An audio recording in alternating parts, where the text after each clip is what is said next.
22 जनवरी एक तारीखी दिन है, बिल्कुल तारीखी दिन है। 22 जनवरी की बुनियाद 6 दिसंबर 92 को रखी गई। 22 जनवरी की बुनियाद 86 में ताले खोलकर रखी गई। आज मुल्क के 17 करोड़ मुसलमान भारत के वजीर आजम पर एतमाद भरोसा नहीं करते, बिल्कुल नहीं करते, बता रहा हूं, खुल के कह रहा हूं। मैं जिम्मेदारी के साथ कह रहा हूं कि भारत के प्रधानमंत्री और उनकी सरकार भारत के मुसलमानों से उनकी शनाख्त को छीनना चाहते हैं। ख्वाजा अजमेरी के आस्थाने पर चादर बिछाइए। नरेंद्र मोदी इस मुल्क में तारीख लिखना चाहते हैं। क्या तारीख लिखना चाहते हैं? कि मैंने इस देश को, गांधी अंबेडकर के देश को मैंने हिंदू राष्ट्र बना दिया। मैं अपने बचपने में जब हिस्ट्री पढ़ता था तो मैंने एक स्टैचू की फोटो देखी थी, प्रीस्ट किंग ऑफ मोहनजोदारो। ऐसा लगता है कि वैसा ही लग रहा है कि प्रधानमंत्री नहीं है बल्कि पुजारी सम्राट बन चुके हैं वो। हमारे देश के प्रधानमंत्री सर, वतन अजीज के वजीर आजम, मैं बड़ी जिम्मेदारी के साथ कह रहा हूं कि मैं अपने बचपने में जब हिस्ट्री पढ़ता था तो मैंने एक स्टैचू की फोटो देखी थी, प्रीस्ट किंग ऑफ मोहनजोदारो। ऐसा लगता है कि वैसा ही लग रहा है कि प्रधानमंत्री नहीं है बल्कि पुजारी सम्राट बन चुके हैं वो। और मैं क्यों कह रहा हूं कि हमारे सदर जमहूरिया ने कहा था कि 22 जनवरी एक तारीखी दिन है, बिल्कुल तारीखी दिन है। 22 जनवरी की बुनियाद 6 दिसंबर 92 को रखी गई। 22 जनवरी की बुनियाद 86 में ताले खोलकर रखी गई। 22 जनवरी की बुनियाद जीबी पंत ने रखी थी, इसीलिए तारीखी दिन है।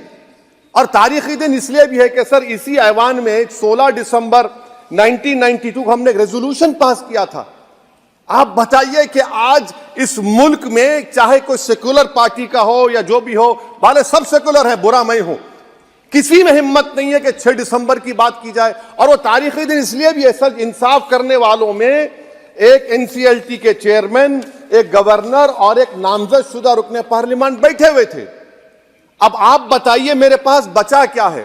बचा यह है कि आर्टिकल 32 बचा है जिसको बाबा साहब अम्बेडकर ने दिया। आज मुल्क के 17 करोड़ मुसलमान भारत के वजीर आजम पर एतमाद भरोसा नहीं करते, बिल्कुल नहीं करते, बता रहा हूं, खुल के कह रहा हूं। अगर आप आर्टिकल 32 का ड्यू प्रोसेस ही खत्म कर देंगे तो फिर मेरे पास क्या बचेगा सर? क्या बचेगा? मैं तो यहां खड़े होकर वो सुप्रीम कोर्ट के मायानाज बेबाक वकील दुष्यंत दवे की तरह तो नहीं कह सकता। मुझे आज भी रूल ऑफ लॉ में भरोसा है, मुझे आज भी कानून पर, संविधान पर भरोसा है, मगर ड्यू प्रोसेस तो फॉलो होना चाहिए। ड्यू प्रोसेस फॉलो नहीं हो रहा। एक तारीखी दिन 22 जनवरी था, एक तारीखी दिन 31 जनवरी था। सर रात के अंधेरे में अपील किए बगैर आप आरे लेकर रास्ता खोल देते हैं। क्या पैगाम दे रहे हैं सर? 600 साल की मेहरौली की मस्जिद को बगैर को नोटिस दिए आपने डिमोलिश कर दिया। मैं जिम्मेदारी के साथ कह रहा हूं कि भारत के प्रधानमंत्री और उनकी सरकार भारत के मुसलमानों से उनकी शनाख्त को छीनना चाहते हैं। ख्वाजा अजमेरी के आस्थाने पर चादर बिछाइए, मगर आप जो चादर मुझसे छीनना चाह रहे हैं, मेरी मस्जिद है, आप हर मस्जिद को छीनना चाहते हैं। आप बताइए 17 करोड़ मुसलमानों को क्या पैगाम दे रहे हैं आप कि आप हर मस्जिद को छीन लेंगे मुझसे? फिर मेरा वजूद किस माने रखता है? मेरा शनाख्त क्या माने रखता है? रूल ऑफ लॉ क्या माने? अच्छा, 1991 के प्लेसेस ऑफ वर्शिप एक्ट पर क्यों नहीं बोलते आप लोग? आप उस पर कायम है ही नहीं है। आप 500 साल की बात करते। मैं आपसे कहता हूं भाई 500 साल पे मत जाइए, बौद्ध पे जाइए, जैनिज्म पे जाइए, शैविज्म पे जाइए, कहां रुकेंगे? अरे इस देश को आजादी मिली 47 में, संविधान मिला हमको बाबा साहब अम्बेडकर का, बराबरी का। उससे पहले तो राजा रजवाड़े थे, जमहूरियत नहीं थी, लोकतंत्र नहीं था, मगर आप उसको उस बारे में लेके जाते। अरे 500 साल आगे क्या होगा बताइए?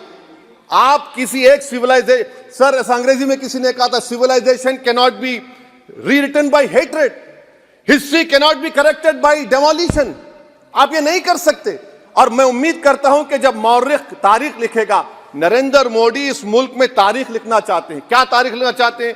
कि मैंने इस देश को, गांधी अंबेडकर के देश को मैंने हिंदू राष्ट्र बना दिया।